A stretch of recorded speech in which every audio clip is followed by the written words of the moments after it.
अपने कंधों पर ही हम लोगों को ये जिम्मेदारी लेने की ज़रूरत है। सामाजिक न्याय, संविधान, आरक्षण, जातीय जनगणना जैसे महत्वपूर्ण मुद्दे और ख़ास तौर पे बिहार राज्य, जिस राज्य के हम और आप लोग हैं, देश का सबसे गरीब राज्य, और इस गरीब राज्य में सबसे गरीब कौन है? आदिवासी, दलित भाई, अति पिछड़े, ये सब लोग जानते थे। लेकिन जब जाति आधारित गणना हुई, जाति जनगणना हम लोगों ने नहीं कराई और ना राज्य सरकार करा सकती क्योंकि संविधान में नहीं है। इसलिए हम लोगों ने जाति आधारित गणना सर्वे कराया। जातीय जनगणना कराने का अधिकार केवल भारत सरकार को है। लेकिन जब हम लोगों ने जाति आधारित गणना भी कराया तो मोदी जी के, भारत सरकार के जो सबसे बड़े वकील सॉलिटेयर जज मेहता जी को खड़ा कर दिया गया कि ये बिहार के जो आंकड़े हैं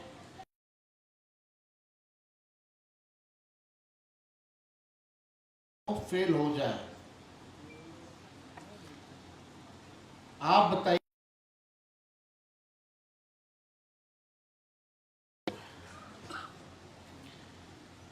जो हमारे प्रधानमंत्री मोदी जी कहते थे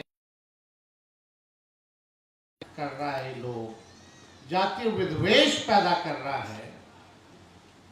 आज उन्होंने कैबिनेट में मीटिंग में निर्णय लिया कुछ दिन पहले कि भारत सरकार जातीय जनगणना कराएगी।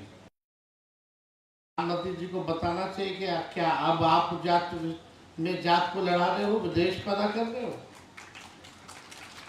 इससे नुकसान किसी को नहीं बल्कि फायदा। साइंटिफिक डेटा होना तो सबसे ज्यादा महत्वपूर्ण है। रियलिटी पता चलता है, सच्चाई पता चलती है।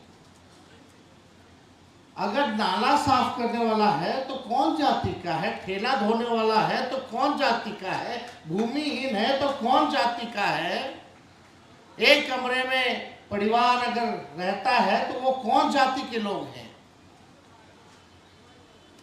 ये तो पता चलना चाहिए।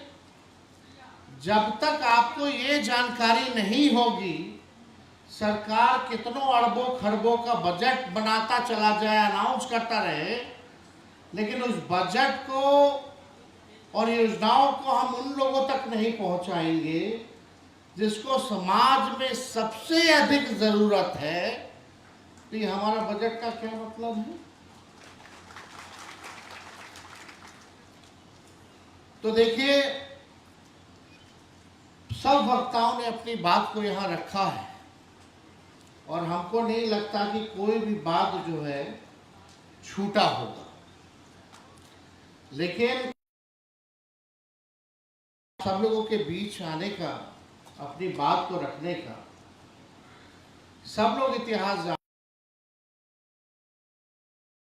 हैं। समाज में कई लोगों का शोषण हुआ होगा, पीड़ित होंगे यहां पर लोग, लेकिन राष्ट्रीय जनता दल ऐसी एक पार्टी है और एकमात्र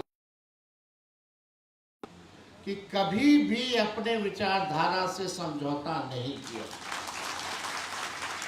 चाहे सामाजिक न्याय की बात हो, धर्मनिरपेक्षता की बात हो, संविधान की लड़ाई हो, भाईचारा के बचाने की बात हो, आरक्षण को बढ़ाने की बात हो, जाति जनगणना कराने की बात हो, या कोई उल्टा सीधा बिल इन लोग ले आता है केंद्र। सत्ता आएगी जाएगी इसकी हमको परवाह नहीं है। ये तो आता जाता रहता है, लोग कुर्सी पे बदलते रहते हैं। बिहार में तो सबसे ज्यादा लोग बदलता है। 2 बार हम भी उप मुख्यमंत्री बने, 17 महीने की सरकार है, लेकिन हमको गर्व है कि हमने वो काम करके दिखाया जो देश के किसी सरकार ने नहीं किया।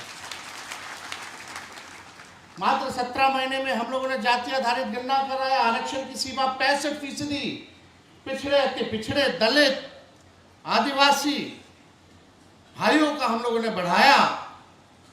5 लाख नौकरी भी अगर देने की बात आई तो हम लोगों ने एक साथ 5 लाख लोगों को भी नौकरी हम लोगों ने दिया। 3 लाख नौकरी प्रक्रियाधीन कराया, और जो प्रक्रियाधीन नौकरियां जो निकल रही है, तो आप जरा सरकार से जरा आप लोग पूछिए कि सबसे ज्यादा नौकरियों में नुकसान किनको हो रहा है। हजारों में, लाखों में पिछड़ा समाज, अति पिछड़ा, दलित, आदिवासी भाइयों को हो रहा है कि नहीं हो रहा है? लेकिन लोग सवाल क्यों नहीं पूछ रहे? लोगों में गुस्सा क्यों नहीं है? आपकी रोटी कोई बार बार हर बार छीन करके खा रहा है, लेकिन वो गुस्सा नहीं है। आपके अधिकार के साथ खिलवाड़ किया जा रहा है। झुंझुना दिखाता है, रोटी खींच लेता है, फिर झुंझुना पे हम लोग ताली मारते हैं। हम सब लोगों को अगर अधिकार पाना है तो हम लोगों को बोलना सीखना होगा, लड़ना सीखना होगा, एकजुट होकर के लड़ना पड़ेगा, एक होना पड़ेगा, एक साथ आवाज देना पड़ेगा। भारत सरकार तो पहले ही नौकरी खा गई, सब चीज प्राइवेटाइज कर दिया। रेलवे हो, सेना हो, जहां भी जितना भी आपका सरकारी संस्थाओं में जहां भी नौकरियां मिलती थी, आज धीरे धीरे करके जो है प्राइवेटाइज कर दिया गया, यानी आरक्षण को जो है ऐसे ही खत्म कर दिया गया। फिर भी लोगों के मन में गुस्सा नहीं। अगर हम आरक्षण की बात करते हैं तो 90% लोगों की बात करते हैं जो शोषित वर्ग के लोग हैं। और आज हम सब लोगों को मंथन चिंतन करने की जरूरत है कि जाति आधारित गणना के बाद भी बजट उसके रूप में क्यों नहीं बन रहा है।